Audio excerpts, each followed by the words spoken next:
Hello everyone, कैसे हैं आप लोग। आज की इस वीडियो में मैं डिस्कस करने जा रहा हूं सुप्राजित इंजीनियरिंग लिमिटेड कंपनी के बारे में कि कंपनी काम क्या करती है, कंपनी का मेन बिजनेस क्या है। आज की इस वीडियो में हम ये भी जानेंगे कि कंपनी ने जो अपने दिसंबर क्वार्टर थ्री फाइनेंशियल रिजल्ट को फरवरी मंथ में डिक्लेयर किया था, कंपनी का रिजल्ट कैसा रहा, कंपनी का शेयर होल्डिंग पैटर्न कैसा है, कंपनी के चार्ट एनालिसिस को भी आज की इस वीडियो में डिस्कस करने जा रहे हैं। तो सबसे पहले बात कर लेते हैं कि ये कंपनी काम क्या करती है। देखिए, ये एक इंडियन कंपनी है। ये कंपनी ऑटोमोटिव और एरोस्पेस इंडस्ट्रीज के लिए कई सारे जो प्रोडक्ट्स होते हैं उनकी डिजाइनिंग करती है, उनको डेवलप करती है और उनको मैन्युफैक्चर करने का काम करती है। अगर मैं नाम बताऊं प्रोडक्ट के, तो नंबर वन है manufacturing of cables and wires harness. Second है manufacturing of brake cables and accelerator cables. Third है manufacturing of wire harness and connectors. Fourth है solution for automotive and aerospace industries. तो ये कई सारे प्रोडक्ट्स हैं जो कि कंपनी ऑटोमोटिव और एरोस्पेस इंडस्ट्रीज के लिए बनाती है। अब हम बात कर लेते हैं कंपनी के फंडामेंटल के बारे में। देखिए, कंपनी के फंडामेंटल में सबसे पहले बात कर लेते हैं मार्केट कैप के बारे में। देखिए, इस कंपनी का 5,634 करोड़ का मार्केट कैप है। अगर हम आज के करंट प्राइस के बारे में बात की जाए तो 406 रुपये का करंट प्राइस है। 52 वीक हाई है 640 रुपये और 52 वीक लो है 370 रुपये। इसका मतलब है कि स्टॉक का करंट प्राइस अपने 52 वीक लो के ऊपर ट्रेड कर रहा है, जो कि इसके लिए क्या है, एक पॉजिटिव पॉइंट है। अब हम बात कर लेते हैं स्टॉक पीई के बारे में। देखिए, यहाँ पर पीई यहाँ पर 43 रुपीज देखने को मिल रहा है। बुक वैल्यू की बात की जाए तो 91.70 देखने को मिल रही है। इसका मतलब है कि स्टॉक का जो अभी का करंट प्राइस है अपनी बुक वैल्यू का अराउंड जो है 4 गुने पर ट्रेड कर रहा है। बात कर लेते हैं डिविडेंड यील्ड के बारे में। देखिए, यहाँ पर डिविडेंड यील्ड 0.62% देखने को मिल रहा है। आरओसी के बारे में बात करें तो 13.9% है। रिटर्न ऑन इक्विटी यानी कि आरओई 13% देखने को मिल रहा है। स्टॉक की फेस वैल्यू है ₹1। इंडस्ट्री का पीई चल रहा है अभी 24.50। अब हम बात कर लेते हैं कि कंपनी के ऊपर कितने करोड़ का कर्ज है यानी कि डेट के बारे में। देखिए, इस कंपनी के ऊपर 887 करोड़ का डेट है। अगर हम रिजर्व के बारे में बात करें तो 1258 करोड़ का यहाँ पर रिजर्व देखने को मिल रहा है। इसका मतलब है कि यहाँ पर जो डेट है वो अपने रिजर्व से क्या है, थोड़ा कम है। अब हम बात कर लेते हैं नेटवर्थ के बारे में। देखिए, 1272 करोड़ की इस कंपनी की नेटवर्थ है। टोटल एसिड के बारे में बात की जाए तो 2856 करोड़ का यहाँ पर टोटल एसिड देखने को मिला हुआ है। इसका मतलब अभी तक जो कंपनी के फंडामेंटल्स है वो ठीक ठाक देखने को मिल रहे हैं। अब हम यहाँ से चलते हैं कंपनी के क्वार्टरली रिजल्ट पर, और क्वार्टरली रिजल्ट पर जानते हैं कि कंपनी का रिजल्ट कैसा रहा। देखिए, यहाँ पर जो मैंने रिजल्ट ओपन किया हुआ है ये कंसोलिडेटेड रिजल्ट है। यहाँ पर जो आपको ये अमाउंट नजर आ रही है, ये सारी की सारी अमाउंट यहाँ पर करोड़ में मेंशन है। यहाँ पर जो आपको ये दिसंबर 2024 का सेक्शन बना हुआ दिख रहा है, ये वो सेक्शन है जो कंपनी ने अभी फरवरी मंथ में रिजल्ट डिक्लेयर किया हुआ है। इसको हम कंपेयर करेंगे दिसंबर 2023 के रिजल्ट के साथ। तो सबसे पहले बात कर लेते हैं कंपनी की सेल्स के बारे में कि इस क्वार्टर में कंपनी ने कितने करोड़ की सेल्स की है। देखिए, इस क्वार्टर में कंपनी ने 832 करोड़ की सेल्स की है। प्रीवियस ईयर दिसंबर 2023 में 724 करोड़ की सेल्स देखने को मिली थी।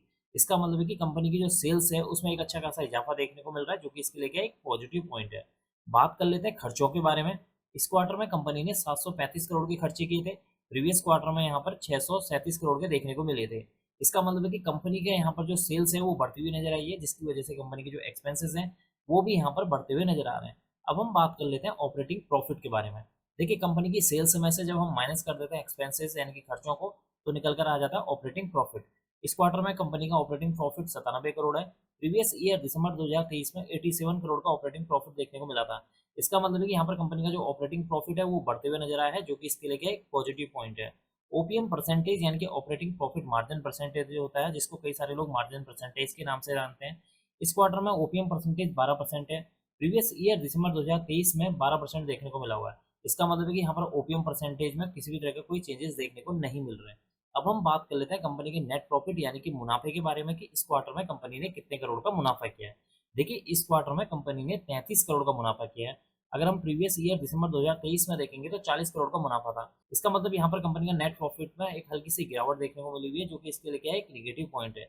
अगर हम देखें यहाँ पर कंपनी का नेट प्रॉफिट में गिरावट क्यों हुई है, क्योंकि कंपनी का जो टैक्स परसेंटेज है प्रीवियस ईयर दिसंबर 2023 में देखेंगे तो 30% कंपनी ने टैक्स पे किया था।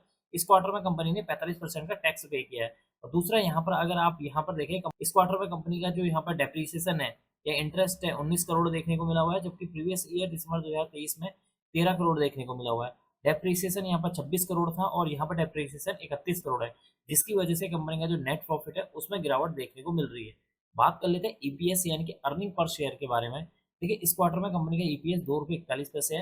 प्रीवियस ईयर दिसंबर 2023 में ₹2.91 का ईपीएस देखने को मिला हुआ है। इसका मतलब यहाँ पर ईपीएस में भी एक अच्छी खासी गिरावट देखने को मिली हुई है, जो कि इसके लिए क्या है, एक नेगेटिव पॉइंट है। तो कुल मिलाकर देखा जाए कंपनी का जो क्वार्टरली रिजल्ट है मिला-जुला देखने को मिला हुआ है। एक तरफ कंपनी की यहाँ पर सेल्स जो है बढ़ती हुई नजर आई है, कंपनी का जो ऑपरेटिंग प्रॉफिट है उसमें इजाफा देखने को मिला हुआ है, ये और कंपनी का जो ओपीएम परसेंटेज है उसमें किसी भी तरह के कोई चेंजेस देखने को नहीं मिले हुए हैं। इसके विपरीत दूसरी तरफ कंपनी का जो नेट प्रॉफिट है उसमें जो है गिरावट देखने को मिली हुई है, कंपनी के ईपीएस में गिरावट देखने को मिली हुई है। नेट प्रॉफिट में क्यों गिरावट हुई है? क्योंकि कंपनी ने इस क्वार्टर में पहले तो टैक्स ज़्यादा पे किया है, दूसरा कंपनी का जो इंटरेस्ट अमाउंट है वो बढ़ती हुई नजर आई है और डेप्रिसिएशन अमाउंट यहाँ पर बढ़ती हुई नजर आई है, जिसकी वजह से कंपनी का जो मुनाफा है उसमें गिरावट देखने को मिली हुई है। अब हम बात कर लेते हैं कंपनी के शेयर होल्डिंग पैटर्न के बारे में। अब आपके सामने है कंपनी का शेयर होल्डिंग पैटर्न। देखिए शेयर होल्डिंग पैटर्न में सबसे पहले हम बात कर लेते हैं प्रमोटर की होल्डिंग कितनी परसेंटेज है। देखिए दिसंबर 2024 के क्वार्टर के अनुसार यहाँ पर प्रमोटर की 44.64% की होल्डिंग देखने को मिली हुई है। अगर हम इस प्रीवियस क्वार्टर सितंबर 2024 में देखेंगे तो वहां पर भी प्रमोटर की होल्डिंग सेम देखने को मिली हुई है। इसका मतलब इस क्वार्टर में प्रीवियस क्वार्टर के मुकाबले यहाँ पर कोई भी चेंजेस देखने को नहीं मिल रहे हैं। बात कर लेते हैं एफआईआईस के बारे में। देखिए इस क्वार्टर में यहाँ पर जो एफआईआईस की होल्डिंग है 6.83% देखने को मिली हुई है, प्रीवियस क्वार्टर में 6.30% देखने को मिली हुई है। इसका मतलब है कि यहाँ पर जो एफआईआई है उसकी होल्डिंग बढ़ते हुए नजर आई है। इसका मतलब कि जो एफआईआई का भरोसा इस कंपनी पर बढ़ा हुआ है। अब हम बात कर लेते हैं डीआईआईस के बारे में। इस क्वार्टर में यहाँ पर डीआईआईस की होल्डिंग जो है 17.24% देखने को मिली हुई है, प्रीवियस क्वार्टर में देखेंगे तो 17.20% थी। इसका मतलब है कि इस क्वार्टर में कंपनी का जो डीआईआईस है उनकी जो भरोसा है इसको कंपनी के ऊपर बढ़ता हुआ नजर आया है। बात कर लेते हैं पब्लिक होल्डिंग के बारे में। यहाँ पर 31.29% की यहाँ पर पब्लिक की होल्डिंग है, जबकि प्रीवियस क्वार्टर में यहाँ पर 31.86% यहाँ पर पब्लिक होल्डिंग देखने को मिली हुई है। इसका मतलब है कि पब्लिक की होल्डिंग में यहाँ पर थोड़ा सा गिरावट देखने को मिल रही है। तो कुल मिलाकर देखा जाए कंपनी के जो शेयर होल्डिंग पैटर्न है यहाँ पर ठीक ठाक देखने को मिला हुआ है, प्रमोटर की होल्डिंग में कोई चेंजेस देखने को नहीं मिले हुए हैं, एफआईआईज और डीआईज ने अपनी जो होल्डिंग है वो थोड़ी सी इंक्रीज की है। अब हम बात कर लेते हैं कंपनी के चार्ट के ऊपर। अब आपके सामने है कंपनी का चार्ट। यहाँ पर जो मैंने चार्ट ओपन किया हुआ है ये डे का चार्ट है और इस डे के चार्ट में ये जो आपको येलो कलर की लाइन नजर आई है ये है 50 डीएमए की लाइन। डीएमए की फुल फॉर्म होती है डेज मूविंग एवरेज, और ये है आपका 200 डेज मूविंग एवरेज की लाइन। यानी कि ये जो आपको ब्लू कलर की लाइन नजर आ रही है ये है 200 डीएमए की लाइन। इसका मतलब कि अभी स्टॉक का जो प्राइस है अपने जो है 50 और 200 डीएमए के नीचे ट्रेड कर रहा है, जो कि इसके लिए क्या एक नेगेटिव पॉइंट है।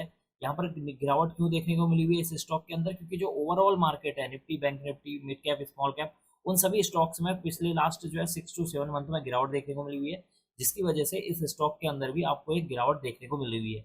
अगर हम 21 मार्च की क्लोजिंग के बारे में बात की जाए तो यहाँ पर स्टॉक का जो प्राइस है 406 रुपये पे बंद होता है। ये जो आपको पॉइंट नजर आ रहा है ये जो लेवल है ये है 21 मार्च की क्लोजिंग, और 21 मार्च के दिन स्टॉक का जो प्राइस है 406 रुपये 35 पैसे पे यहाँ पर बंद होते हुए नजर आया है। बात कर लेते हैं ऊपर की ओर को, यहाँ पर क्या टारगेट देखने को मिल सकते हैं या क्या रेजिस्टेंस देखने को मिल सकता है। देखिए जब तक स्टॉक का प्राइस 470 को ब्रेक नहीं करता और ब्रेक करने के बाद 2 से 3 दिन इसके ऊपर सस्टेन नहीं करेगा तब तक इस स्टॉक के अंदर तेजी देखने को नहीं मिल सकती है। हो सकता है कि आने वाले दिनों में इस स्टॉक के अंदर भी तेजी देखने को मिले। अगर निफ्टी और बैंक निफ्टी और ओवरऑल मार्केट के अंदर पॉजिटिवनेस देखने को मिलेगी तो इस स्टॉक के अंदर भी एक अच्छी खासी तेजी देखने को मिल सकती है। यहाँ पर ये जो आपको लेवल नजर आ रहा है ये इसके लिए जो है एक सपोर्ट का लेवल है। नीचे की ओर को स्टॉक का के लिए जो सपोर्ट है 350 का जो लेवल है ये इसके लिए जो है एक मेजर सपोर्ट के तौर पर काम करेगा। किसी भी वजह से अगर स्टॉक का प्राइस इसको ब्रेक करता है तो इस स्टॉक के अंदर एक गिरावट देखने को मिल सकती है। वैसे इस समय जो है पॉजिटिवनेस देखने को मिल रही है निफ्टी और बैंक निफ्टी में, तो हो सकता है कि आने वाले दिनों में इस स्टॉक के अंदर आपको एक अच्छी खासी तेजी देखने को मिल सकती है। तो आज की इस वीडियो में हमने डिस्कस किया कंपनी के फंडामेंटल्स के बारे में, कंपनी के चार्ट एनालिसिस के बारे में, कंपनी के क्वार्टरली रिजल्ट के बारे में और शेयर होल्डिंग पैटर्न के बारे में। आप कमेंट बॉक्स में कमेंट करके मुझे बता सकते हैं कि आपको इस कंपनी के फंडामेंटल कैसे लगे। अब मैं इस वीडियो को यहीं पर एंड करूंगा। उम्मीद करता हूँ कि आपको यह वीडियो पसंद आई होगी। अगर आपको यह वीडियो पसंद आई तो please like, share and subscribe करना ना भूलें। Thank you.